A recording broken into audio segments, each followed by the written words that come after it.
ನಾಳೆ ಬೆಂಗಳೂರಿಗೆ ಸುರ್ಜೇವಾಲಾ ಆಗಮಿಸುತ್ತಿದ್ದಾರೆ. ಸುರ್ಜೇವಾಲಾ ರಾಜ್ಯ ಕಾಂಗ್ರೆಸ್ ಉಸ್ತುವಾರಿ ಆಗಮಿಸುತ್ತಿದೆ. ಇದೇನು ಮೊದಲ ಬಾರಿಯಲ್ಲ, ಕಳೆದ 3-4 ತಿಂಗಳುಗಳ ಹಿಂದೆ ಕೂಡ ಬಂದಿದ್ರು. ಶಾಸಕರು ಸಚಿವರ ಕೆಲ ರಿಪೋರ್ಟ್ ಅನ್ನ ಕೂಡ ತೆಗೆದುಕೊಂಡು ಹೋಗಿ ಹೈಕಮಾಂಡ್ಗೆ ನೀಡಿದ್ರು. ಈಗ ಮತ್ತೆ ನಾಳೆ ಬೆಂಗಳೂರಿಗೆ ಆಗಮಿಸುತ್ತಿದ್ದಾರೆ ರಾಜ್ಯ ಕಾಂಗ್ರೆಸ್ ಉಸ್ತುವಾರಿ ಸಚಿವರು. ನಾಳೆ ಸಿಎಂ ಸಿದ್ದರಾಮಯ್ಯ, ಡಿಸಿಎಂ ಡಿಕೆ ಶಿವಕುಮಾರ್ ಜೊತೆ ಮೀಟಿಂಗ್ ಆಗುತ್ತೆ.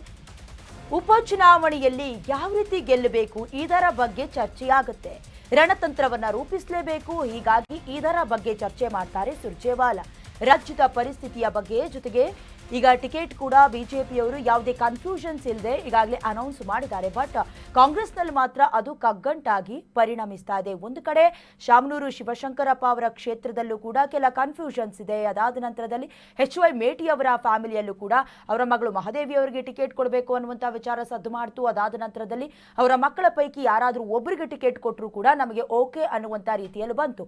ಒಟ್ಟಿನಲ್ಲಿ 2 ಬೈ ಎಲೆಕ್ಷನ್ ಕ್ಷೇತ್ರಗಳೇನಿದೆ ಕಾಂಗ್ರೆಸ್ನ ಭದ್ರಕೋಟೆ. ಹಾಗಾಗಿ ನಾವು ಮತ್ತೆ ಅದನ್ನ ಯಾವ ರೀತಿ ಉಳಿಸ್ಕೊಳ್ಬೇಕು ಅನ್ನೋದಾಗಿ ರಣತಂತ್ರವನ್ನ ರೂಪಿಸಲೇಬೇಕಾಗತ್ತೆ. ಹಾಗಾಗಿ ಕಾಂಗ್ರೆಸ್ನ ಟ್ರಬಲ್ ಶೂಟರ್ ಡಿಕೆ ಶಿವಕುಮಾರ್ ಹಾಗೆ ಮಾಸ್ ಲೀಡರ್ ಹೇಗೆ ಗೆಲ್ಲಿಸಬೇಕು, ಎಲ್ಲೆಲ್ಲಿ ಯಾವ ರೀತಿಯಲ್ಲಿ ಮನವೊಲಿಸುವ ಪ್ರಯತ್ನಗಳಾಗಬೇಕು, ಈ ಇಬ್ಬರು ಲೀಡರ್ಸ್ಗೆ ತುಂಬಾ ಚೆನ್ನಾಗಿ ಗೊತ್ತಿದೆ. ಹಾಗಾಗಿಯೇ 134 ಕ್ಷೇತ್ರಗಳನ್ನ ಗೆದ್ದು ಬೀಗಿರೋದು. ಈ ಹಿಂದೆ ಕೂಡ ಸುರ್ಜೇವಾಲಾ ಅವರು ಶಾಸಕರು ಸಚಿವರ ಅಹವಾಲು ದೂರನ್ನ ಆಲಿಸೋದಕ್ಕೆ ಬಂದಿದ್ರು. ತದನಂತರದಲ್ಲಿ AICC ಅಧ್ಯಕ್ಷ ಮಲ್ಲಿಕಾರ್ಜುನ ಖರ್ಗೆ ಅವರು ಬಂದಿದ್ರು.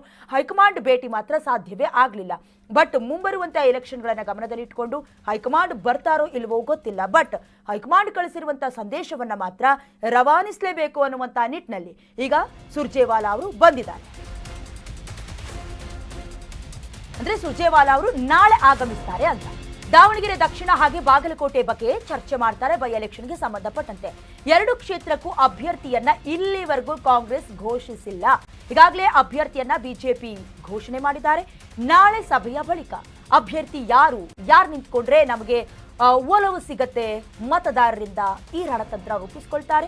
2 ಕ್ಷೇತ್ರಕ್ಕೂ ಕಾಂಗ್ರೆಸ್ ಅಭ್ಯರ್ಥಿ ಘೋಷಣೆ ಆಗಲೇಬೇಕಾಗಿದೆ. ಒಂದು ಕಡೆ ನಾವು ಮೊದಲೇ ಹೇಳಿದ ಹಾಗೆ 2 ಕ್ಷೇತ್ರದಲ್ಲೂ ಕಾಂಗ್ರೆಸ್ ಅನ್ನೋದು ಭದ್ರಕೋಟೆ. ಹಾಗಾಗಿ ಅದನ್ನ ಹೇಗಾದ್ರೂ ಮಾಡಿ ಮಣಿಸಲೇಬೇಕು ಅನ್ನೋದು ಬಿಜೆಪಿಯ ರಣತಂತ್ರ. ಕಾನ್ಫಿಡೆನ್ಸ್ ಅನ್ನೋದು ಬಹಳ ಮುಖ್ಯ ಆಗತ್ತೆ. ಸೊ ಹಾಗಾಗಿ ಕಾಂಗ್ರೆಸ್ಸಿಗರನ್ನ ಜೊತೆಗೆ ಮತದಾರರನ್ನ ಕೂಡ ನಾವು ಬಹಳಷ್ಟು ಕ್ಲಾರಿಟಿಯನ್ನ ಹೊಂದಿದೀವಿ ಅನ್ನೋದಾಗಿ ತೋರಿಸ್ಕೊಳ್ಳೋದಕ್ಕೆ. ಯಾಕಂದ್ರೆ ಯಾವುದೇ ಕೆಲಸವನ್ನ ಮಾಡೋದಕ್ಕೆ ಹಿಂದೇಟನ್ನೋ ಅಥವಾ ನಾವು ಒಂದಷ್ಟು ಗೊಂದಲವನ್ನ ಇಟ್ಕೊಂಡ್ರೆ ಯಾಕೋ ಇದು ವರ್ಕೌಟ್ ಆಗೋದಿಲ್ಲ ಅನ್ನೋದು ಕೂಡ ಜನರ ಮನಸ್ಸಲ್ಲಿ ಬರಬಹುದು. ಇದು ಲೆಕ್ಕಾಚಾರ. ಸೊ ಹಾಗಾಗಿ ಬಿಜೆಪಿ ಈಗಾಗಲೇ ಟಿಕೆಟ್ ಅನ್ನ ಅನೌನ್ಸ್ ಮಾಡೋದ್ರ ಮೂಲಕ ಬಹಳ ಸಿದ್ಧತೆಯನ್ನ ಭರಪೂರವಾಗಿ ನಡೆಸ್ತಾ ಇದೆ. ಯಾವುದೇ ಕನ್ಫ್ಯೂಷನ್ಸ್ ಇಲ್ಲ, ನಮಗೆ ಆಯಕಟ್ಟಿದೆ, ಚೌಕಟ್ಟಿದೆ ಅನ್ನೋದನ್ನ ತೋರಿಸ್ಕೊಳ್ತಾ ಇದೆ.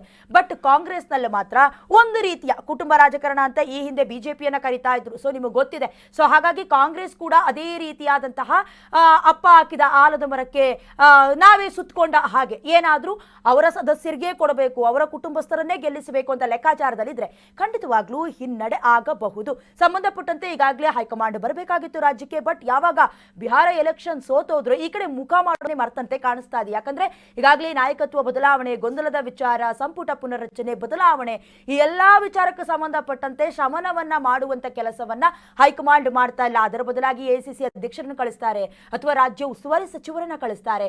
ಸೇಮ್ ಆಸ್ ಇಟ್ ಈಸ್ ನಾಳೆ ಸುರ್ಜೇವಾಲಾ ಅವರು ಬರ್ತಾರೆ. ನಾಳೆ ಕಾಂಗ್ರೆಸ್ ಅಭ್ಯರ್ಥಿ ಬೈ ಎಲೆಕ್ಷನ್ಗೆ ಯಾರು ಸೆಲೆಕ್ಟ್ ಆಗ್ತಾರೆ ಅನ್ನೋದನ್ನ ಕಾದು ನೋಡಬೇಕಾಗಿದೆ.